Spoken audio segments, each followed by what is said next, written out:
তো পরে আমি যখন পড়তে আসলাম তখন মানে আসলে এরকম মানে আমার লাইফে যেমন আমি তখন মানে বাংলাদেশে আসার আগে আমি আমি আমি কি কাজ করব, আমি রাইটার হিসেবে কাজ করব।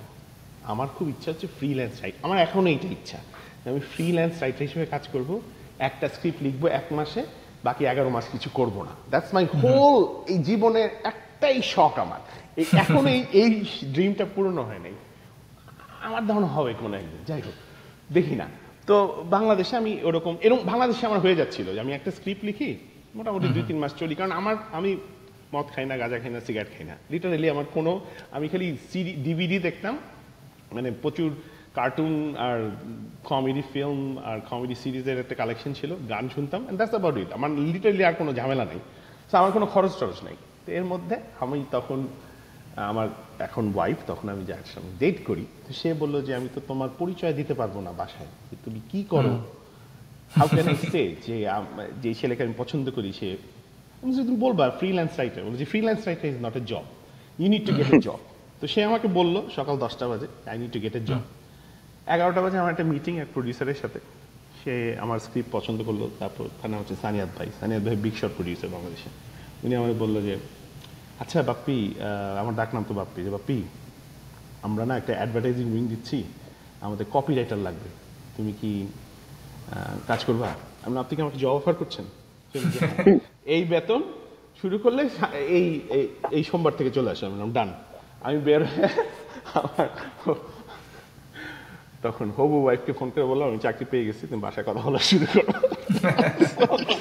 সো এইটা হচ্ছে ব্যাপার। তো it was tough, it is still tough, specially এখন এআই আমাদের সব জব টব নিয়ে নিচ্ছে। For the first time in my life আমার কাছে মনে হচ্ছে যে না, ইঞ্জিনিয়ারিং এ থাকতে পারতাম। আমার ধারণা I would have been a terrible engineer. মানে আমি হইতাম কি, ওই যে একটা বয়লার ব্রাশ করছে, এই বয়লারের ইনচার্জে কে ছিল? এই বাপ্পি, কিছু করে নাই কাজ, খালি বসে বসে ভিডিও গেম খেলছে। মানে I think people would have died because of my negligence. এবং আমি ইঞ্জিনিয়ার হই নাই মানুষের জীবন বাঁচানোর জন্য আর কি, এটা না। বাট এইটা আসলে সবসময় তো একটা চ্যালেঞ্জ থাকে, তবে না এই চ্যালেঞ্জটা না ভালো ইন এ সেন্স, মানে ভিতরে না একটা ক্ষুধা থাকে, ক্ষুধা to do well and to prove everybody wrong. There is a certain pleasure in proving somebody wrong. আর আমি হচ্ছে আন্ডারডগ, আমি সবসময় আন্ডারডগ। কেউ আশা করে না আমি বইতে চান্স পাবো, নোবডি।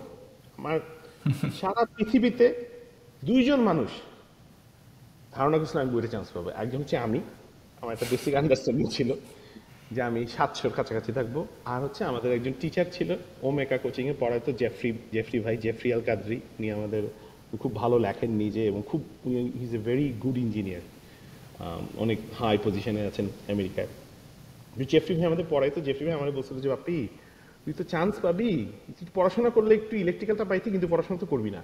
আমি জেফরি ভাই, আমি আমার জীবনে একবারই পড়াশোনা করছিলাম শুধু বইটা পড়ার জন্য। আমি একদম মানে আমি এর চেয়ে বেশি কখনো পড়ি নাই, এর পরেও আমি মানে বইটা যখন স্টুডেন্ট ছিলাম তখন আমি এত পড়ি নাই।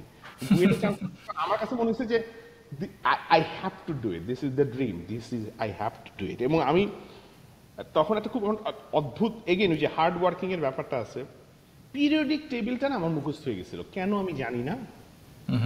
এই মুখস্থের ব্যাপারটা is not just the elements, মানে আমি অ্যাটমিক রেডিয়াস, অ্যাটমিক ম্যাস মুখস্থ করে ফেলছিলাম মাল্টিপল গ্রুপসের, মানে 1A 2A 2B 7A আর 1B 2B 3B।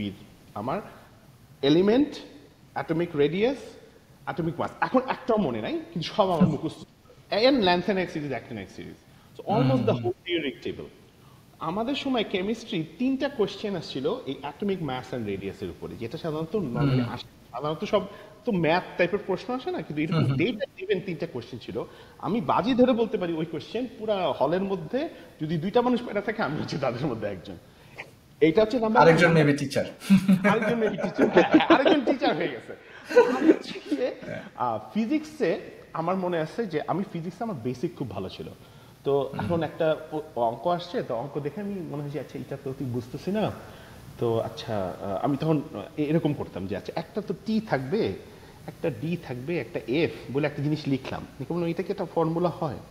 না এটা তো কখনো দেখি নাই, আবার মুছে আবার এরকম লিখে মনে হয় যে না এটা একটা ফর্মুলা হইতে পারে যেটার অনেক ম্যাটেরিয়ালগুলি এই প্রশ্নে দেখা যাচ্ছে, এরকম করে আমি 5-6টা অঙ্ক করে আসতে পারছিলাম।